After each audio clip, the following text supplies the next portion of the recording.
got here just to do some test and tune, and there was one spot left in the shootout. I've always wanted to do a shootout. Hey, we're here. We made it. And I already made one hit for the test and tune. I was 56. I had a lot in the box. So I'm going to take 20 out and hit it a little better. Ran a 5:02. We're about to run the time trial for the shootout, and we'll see what happens. But unplanned racing is almost better than planned racing, so I'm super excited.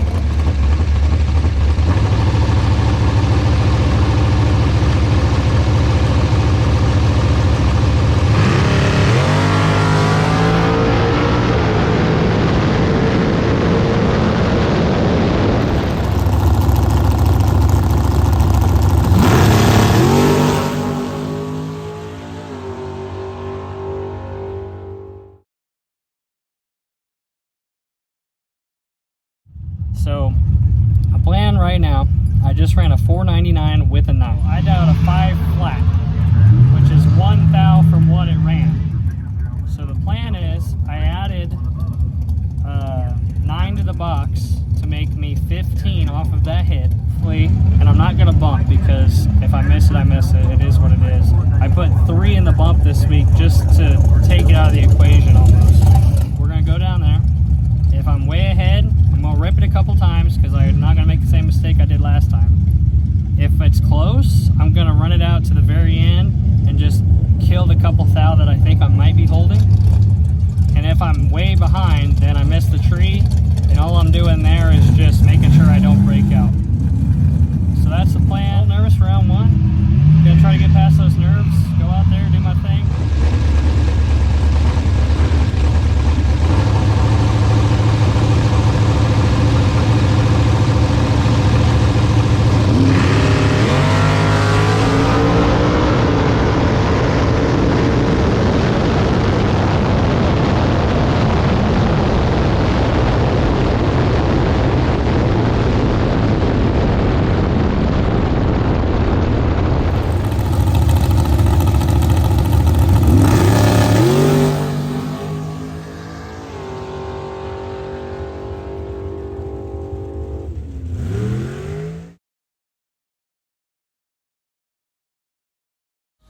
Well, that was first time experience.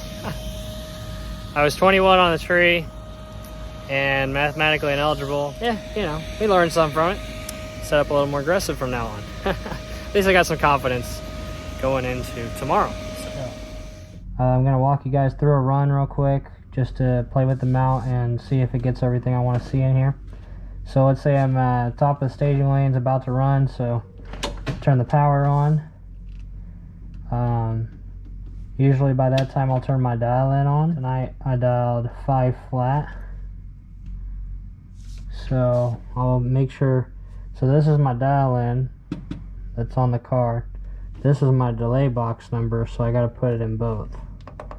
So I got a 5 flat.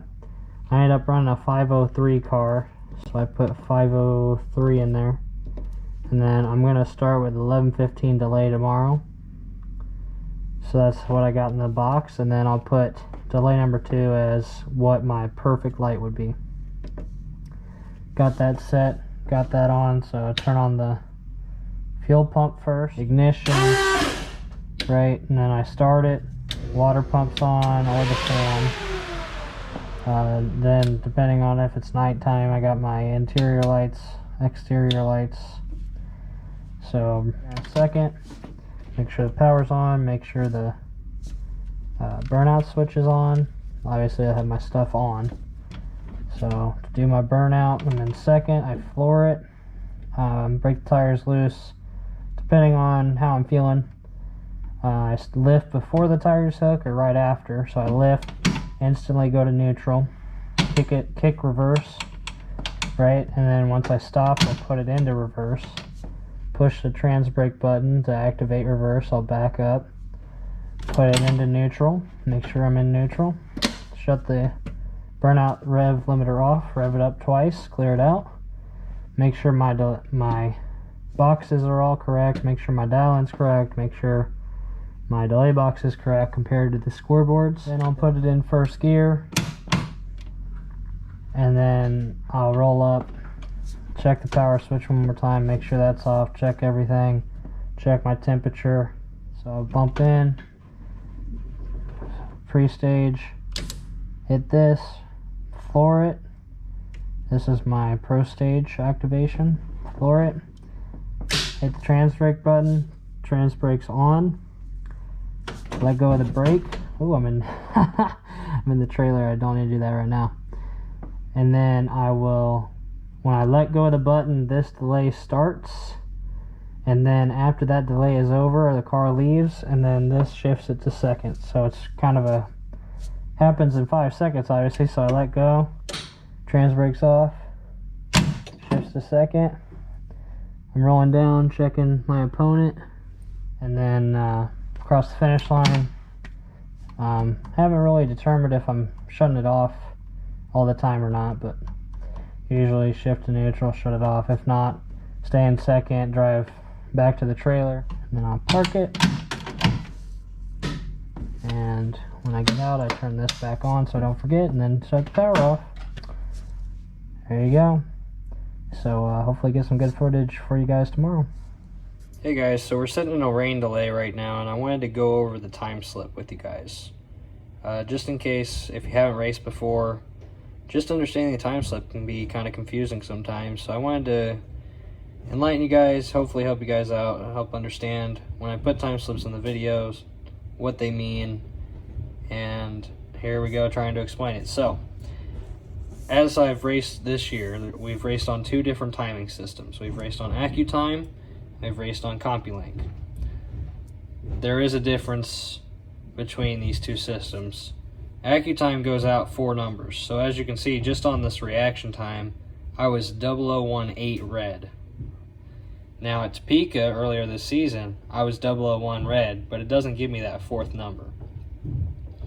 So that's one of the major differences between these 2, as well as how they print the time slips. So if we go over here, this was a good race I had earlier this season. Well, good, I lost, but point being, a good example of what I'm trying to show here. So you have your car numbers. I'll put in a picture here. Your car number is displayed on your car, so that way the tower knows who you are and what class you're in. Also displayed on your car, you have your dial-in. Now on this pass, I was dialed on a 515. My opponent was dialed on a 6 flat. So this is important because I had to put this in my delay box. I'll show a picture here, to make sure that the amount of time when the light comes on to when the tree drops is the same every time I go down the track. On this pass, he was 002 and I was 001 red. When I was 001 red, I automatically lost this race. That's a disqualification. I'm out of the race at that point. But I can still explain this time slip. So 60 feet, there is orange cones on the track, picture here. And each of these is a distance. So 60 feet, it takes 1.333 seconds for him to get to 60 feet. It takes 1.143 seconds for me to get to 60 feet.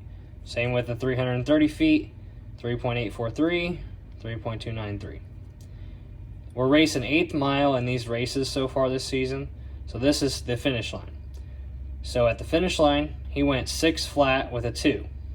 I went 513 with a 3. He was dialed on a 6 flat and ran a 6 flat. So that means he did a good job of guessing his dial-in, right? What you do then is you take your reaction time, so any number over 0, and add it to the amount of time over the dial-in. So 2 plus 2 equals 4. So he has 4 total on this run.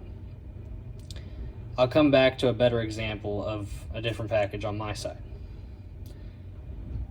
This all adds up to the right first. So I crossed the finish line first by 0.0223 seconds. But his margin of victory was because I had a foul start, he won. Auto start is something else I'll have to explain in a future video, as well as true start. Okay, let's go ahead and grab one of these time slips from last night. Don't mind that one. This is a good example here. So, we got our car numbers, we got our classes. So, I dialed a 5 flat, he's dialed on a 503. So he's going to leave 0.03 of a second before I do. Now, that number changes with the reaction time. He was 004 from when the green light came on to where his car left the beams. I was 021. So the difference between our cars actually leaving the beams was more than this 0.03 of a second. 60 feet, same thing. To 60 feet, I was 1.110 seconds. He was 1.128 seconds. 330. So to the 8th mile, which is the finish line, I went 5.006 and he went 5.044. And then you have your mile an hour number. Well, since I was 021 and went 6 thousandths above my dial-in, I take 21 and I add 6 to it to be 27 total. Okay, now if we go over here, he was 004 and he went 14 above his 503 number. So if we add that together, that's 14 plus 4, which is 18. So he was 18 total. If you take those two numbers and subtract them, so 27 minus 18, you get 9 thou, which is how much he got to the finish line first by. And that was also his margin of victory. So in a sense, that is how drag racing works and how to read a time slip. You can get very detailed in these. I just wanted to give somewhat of a brief explanation of how a time slip works, some of the math behind it, and hopefully this helps you guys a little bit. Let me know if you have questions and I can answer them in a future video.